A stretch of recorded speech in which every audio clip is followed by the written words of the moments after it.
avvilito dalla fionda d'un biglietto, andò per riposarsi dall'attesa sulla finestra aperta della chiesa. Dalle tendine del confessionale il parroco intravvide l'animale, ma pressato dal ministero urgente si mise intento a confessare le gemme.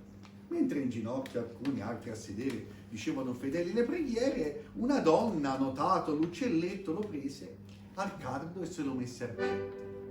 A un tratto un cinguettio ruppe il silenzio e il prete a quel rumore e il ruolo abbandonò Dio un fessore e scuro in volto, peggio della pece, s'arrampiò in sul pulpito e poi fece: fratelli, chi ha l'uccello per favore esca fuori dal tempio del Signore.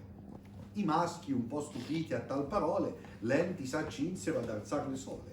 Ma il prete a quell'errore madonnale: fermi! Gridò, mi sono espresso male, rientrate tutti e statemi a sentire. Sol chi ha preso l'uccello deve uscire. A testa bassa, la corona in mano, 100 donne s'alzarono piano piano, ma mentre se ne andavano ecco allora che il parroco gridò: sbagliate ancora, rientrate tutte quante, oh figlie amate, che io non volevo dir quel che pensate, ecco quello che ho detto torno a dire, sol chi ha preso l'uccello deve uscire, ma mi rivolgo, non ci sia sorpresa, soltanto a chi l'uccello ha preso in chiesa.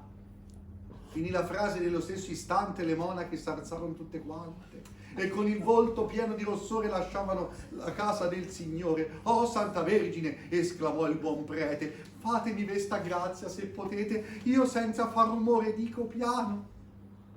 Sarci soltanto chi ha l'uccello in mano.